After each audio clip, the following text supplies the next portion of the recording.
Next disease is AIDS. Acquired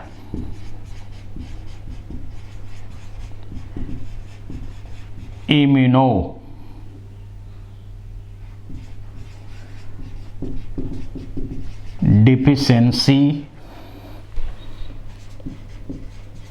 syndrome. रोग प्रतिकार शक्ती नष्ट केली जाते आणि त्यामुळं अनेक प्रकारचे आजार त्या पर्सनला सहजासहजी होतात आणि त्यामध्ये ती व्यक्ती दगावते. म्हणून याला आता याच्यामध्ये स्लिम डिसीज असंही म्हटलेलं आहे, कारण अनेक प्रकारचे आजार वाढतात ती व्यक्ती आहार जात नाही, एकदम स्लिम होते, लॉस ऑफ वेट मोठ्या प्रमाणावर होतं, म्हणून त्याला आपण स्लिम डिसीज सुद्धा म्हणतो. आता हा आजार आफ्रिकन मंकीज मधून तो ह्युमन मध्ये आलेला आहे आणि पहिला पेशंट जो याचा सापडला तो हटाई USA अमेरिकेमध्ये 1981 ला पहिला पेशंट याचा सापडला. आता इंडियामध्ये म्हटलं तर इंडियामध्ये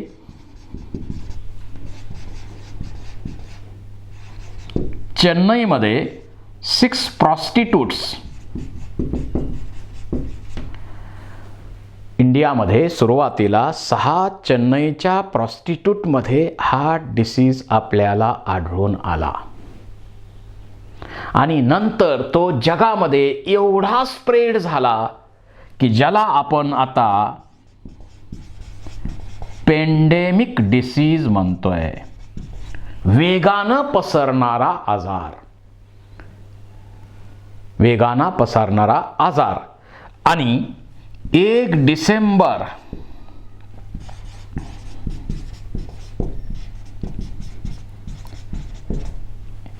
वर्ल्ड एड्स डे आपण डिक्लेअर केलेला आहे. आता याच्यामध्ये जो पॅथोजन आहे याचा जो पॅथोजन आहे, कॉझेटिव्ह एजंट आहे, तो आहे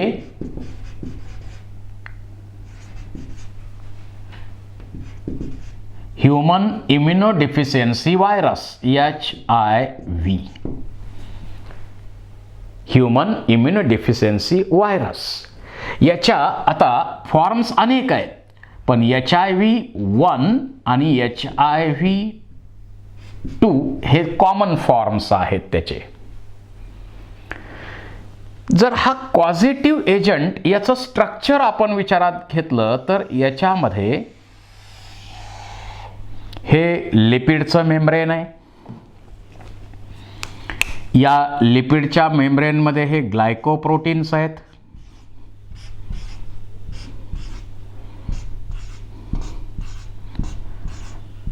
हे लिपिड मेम्ब्रेन, त्यामध्ये हे ग्लायकोप्रोटीन्स आहेत.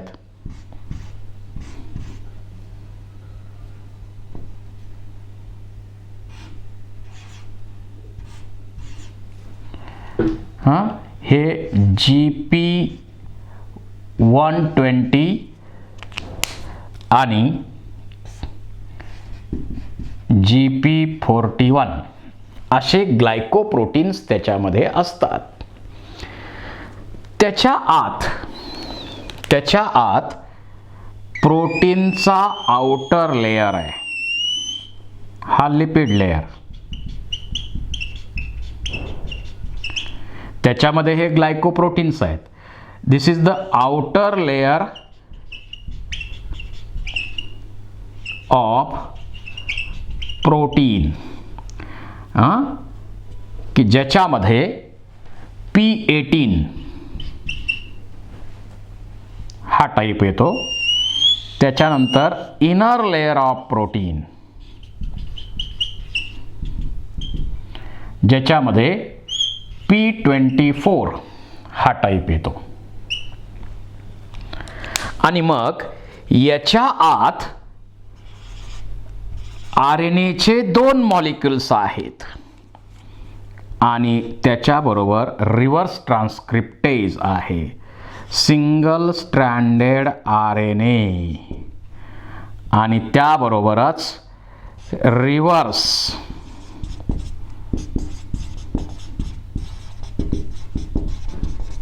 रिव्हर्स ट्रान्सक्रिप्टेज नावाचं एन्झाईम त्यामध्ये आहे. तर या HIV-चं स्ट्रक्चर अशा प्रकारचं आहे. हा रिट्रोव्हायरस आहे. हा रिट्रोव्हायरस आहे. And it has a greater power of mutations. तो सतत बदलत राहतो, म्युटेशन सारखे होत राहतात. म्हणून 1981 पासून आजपर्यंत त्याच्यावर 100% शुअर असं मेडिसिन आपण तयार करू शकलो नाही, because it has greater power of mutability. आता कॉझेटिव्ह एजंटचा स्टडी केल्यानंतर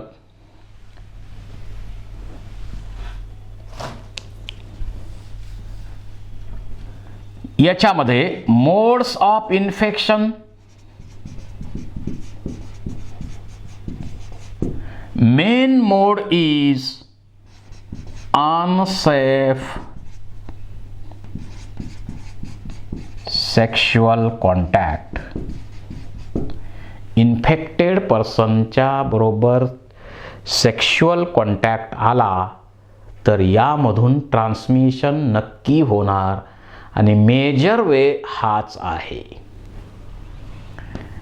त्यानंतर अनसेफ ब्लड ट्रान्सफ्युजन,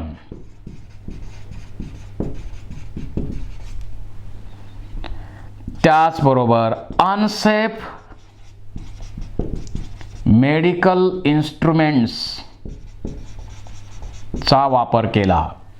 मग सिरिंज असतील किंवा सीझर्स असतील, जे काही इन्स्ट्रुमेंट्स आपण वापरतो ते प्रॉपर त्याला प्रॉपर हायजिनिक कंडिशनमध्ये ठेवलं पाहिजे. म्हणजे असं जर केलं, सिरिंज जे आहेत त्या आपण आता सिरिंज वापरत नाही, आपण आता डिस्पोजल सिरिंज वापरतोय. पण पूर्वीच्या काळात तीच सिरिंज अनेक लोकांना वापरली जात होती आणि उकळून पुन्हा रियूज त्याचा सारखा केला जात होता. आत्ता तो काळ राहिलेला नाही. यामुळं ती परिस्थिती आता बदलण्यात आलेली आहे. आणि जे बॉडी फ्लुइड्स आहेत त्याचा डायरेक्ट कॉन्टॅक्ट जर आला तरच याचं ट्रान्समिशन होणार, अदरवाईज काही ट्रान्समिशन होणार नाही. बाकीचे जे मोड्स आहेत की बाकीच्या जे समजा आपण दाढी करताना समजा रेझर इथं कट झालं, इन्फेक्टेड पर्सन असेल त्याचा कट असेल, दुसऱ्याला ते ट्रान्समिशन, पण हे चान्सेस फार फार कमी आहेत. इतर मेथड्स किंवा इतर मोड्स त्याचे फार कमी आहेत. त्याच्यानंतर याचे सिम्पटम्स काय? एकदा तो बॉडीमध्ये एंट्री त्यानं केली की मग 3 to 12 वीक्स कोणतेही सिम्पटम्स त्यामध्ये येत नाहीत. हा जो पहिला पिरियड असतो त्याला आपण म्हणतो विंडो पिरियड. त्याला आपण काय म्हणतो? Window period. त्यामध्ये आपण टेस्ट घेतली ती सुद्धा पॉझिटिव्ह येत नाही. आणि इन्क्युबेशन पिरियड जो आहे तो 2 to 10 इयर्स आहे, मोठा पिरियड आहे. इन्क्युबेशन पिरियड मात्र याचा 2 to 10 इयर्स एवढा मोठा आहे. आता याचे जे सिम्पटम्स आहेत, sudden loss of weight, 10 kilo न एकदम वजन कमी व्हायला लागलं, सडन लॉस ऑफ वेट, इतर कुठली कारणं नसताना. कंटिन्यू फेवर, नाईट फेवर, रात्री थोडासा ताप येणं आणि तो ताप न राहता तसाच तो कंटिन्यू राहणं, त्याचबरोबर कंटिन्यू कफ असणं, त्याचबरोबर fungal infection in mouth cavity, mouth कॅव्हिटीमध्ये फंगल इन्फेक्शन झालेलं आपल्याला दिसतं. Night sweating,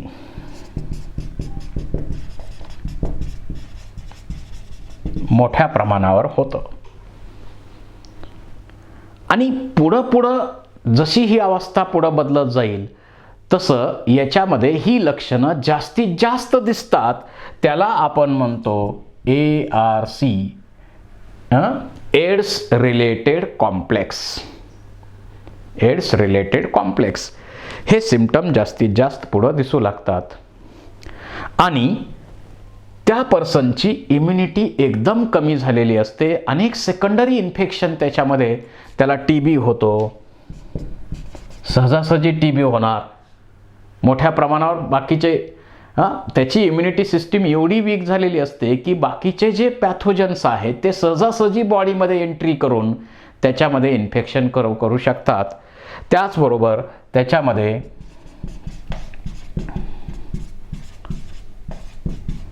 कापोसिस sarcoma, skin cancer पण यामध्ये होऊ शकतो. आता कॅन्सरच्या बाबतीत आपण चर्चा केली.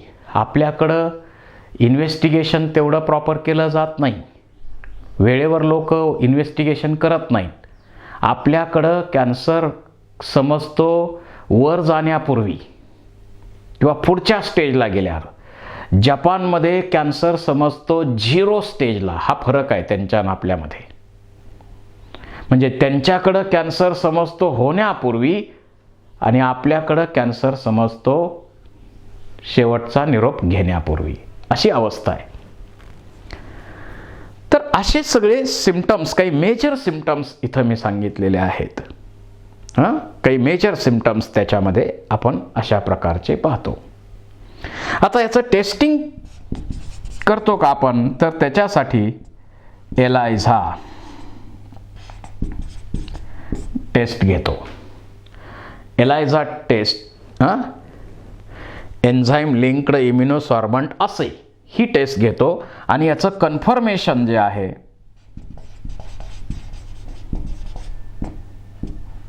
ती टेस्ट आहे वेस्टर्न ब्लॉट टेस्ट.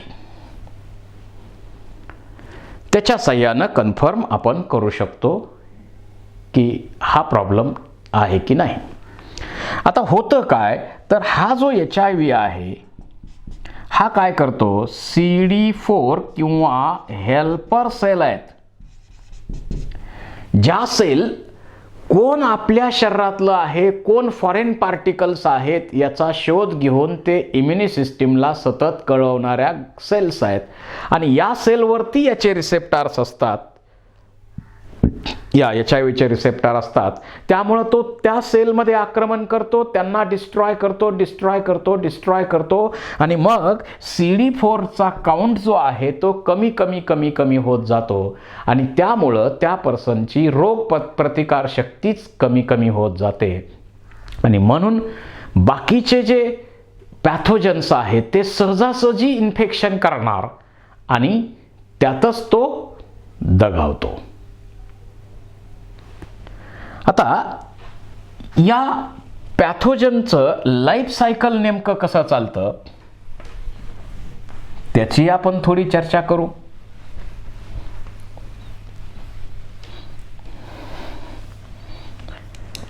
याचं जे लाईफ सायकल आहे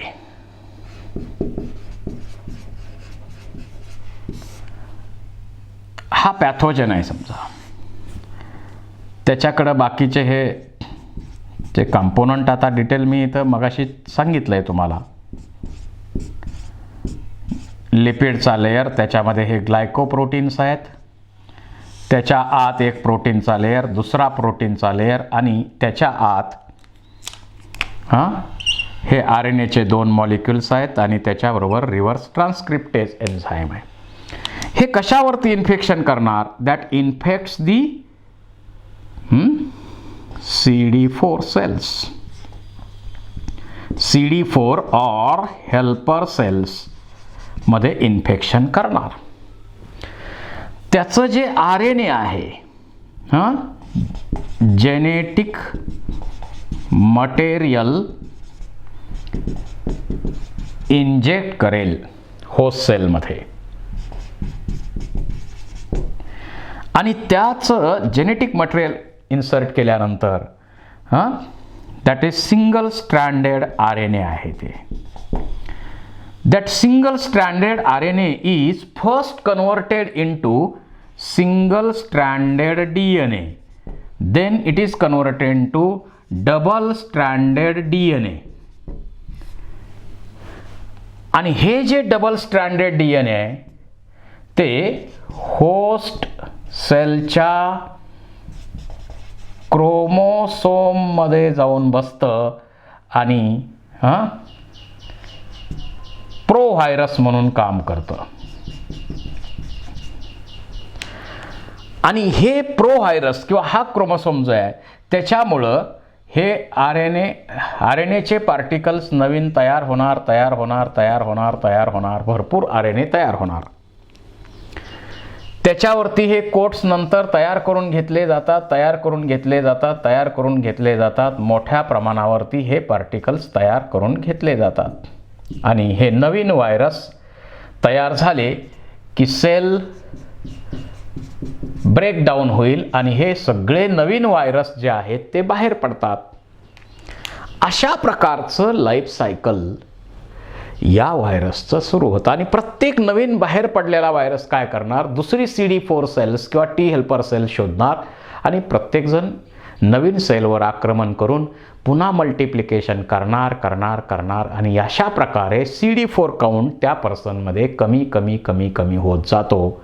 हाच तो प्रॉब्लेम आहे. आता याच्यावर काही प्रिव्हेंटिव्ह मेजर्स आहेत का? कंट्रोल क्युअर ट्रीटमेंट काही आहे का? तर प्रिव्हेंटिव्ह मेजर्स तर आपल्यालाच माहीतच आहेत. मोड्स ऑफ इन्फेक्शन जे मोड आपण सांगतो त्याच्या रिलेटेड आपण प्रिव्हेंटिव्ह मेजर्स सांगतो.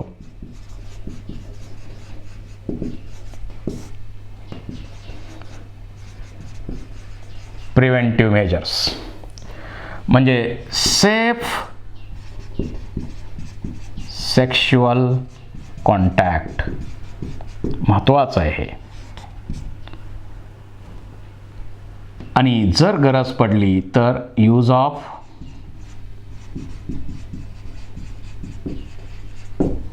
कंडम्स. त्याचबरोबर सेफ ब्लड ट्रान्सफ्युजन.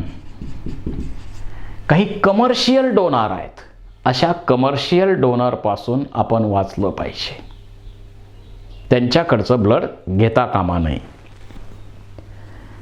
त्याचबरोबर सेफ, आता इन्स्ट्रुमेंट्स ज्या आहेत, मेडिकल इन्स्ट्रुमेंट्स ज्या आहेत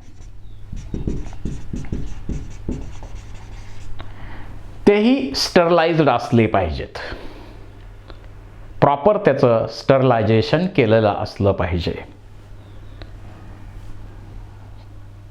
त्याचबरोबर आपल्याला अवेअरनेस निर्माण करावा लागेल. मग त्याच्यामध्ये न्यूजपेपर असेल, TV, वेगवेगळ्या मीडियामार्फत आपल्याला लोकांमध्ये अवेअरनेस निर्माण करावा लागतो. जनजागृती करावी लागते. ती करतोय आपण आणि म्हणूनच आता पूर्वीपेक्षा प्रमाण आपल्याला कमी आढळून येत आहे. लोकांमध्ये अवेअरनेस निर्माण केल्यामुळं त्याचं प्रमाण पूर्वी एवढं आता राहिलेलं नाही. तर त्याचबरोबर म्हणजे आपण नियंत्रित ठेवण्यामध्ये आपल्याला काही ना काही यश आलेलं आहे. त्याचबरोबर आणखी महत्त्वाचं काय, ट्रीटमेंट याच्यावरती काही उपलब्ध आहे का? तशी कुठलीही ट्रीटमेंट आता अवेलेबल नाही. मग काय आपण आता सध्या काय करू शकतो? AZT अँड अदर ड्रग्स, असे काही ड्रग्ज आपण बनवलेले आहेत. ते ड्रग काय करू शकतात? They stop multiplication of virus.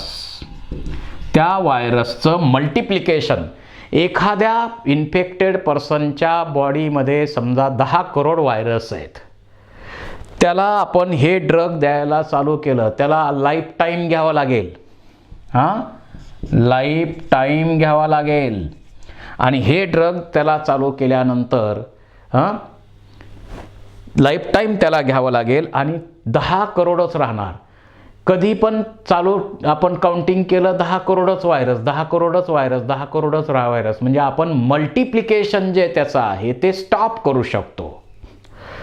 परंतु समजा 5 वर्षे त्यांनी ते औषध घेतलं आणि नंतर औषध घ्यायचं सोडून दिलं तर 10 करोडचे पुन्हा मल्टिप्लिकेशन चालू होणार. इथपर्यंत आपण त्यात सक्सेस आहोत. सिकोरिक ॲसिड ऑफ कॉफी, याचाही उपयोग आपण यावरती आता करू शकतो.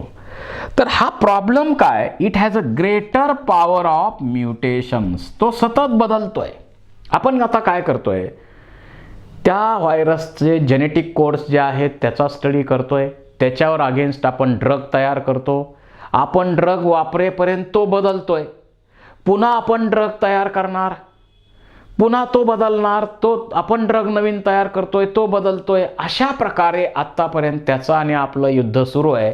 आणि म्हणून आता आपण मल्टी ड्रग थेरपी, आम्ही X ड्रग केलं तू बदलला, Y ड्रग केलं तू बदलला, Z ड्रग तयार केलं तू बदलला, P केलं बदलला, Q केलं बदलला, सगळेच ड्रग एका वेळी देतो आम्ही. अशी मल्टी ड्रग थेरपी आता याच्यावरती परिणामकारक होऊ शकते.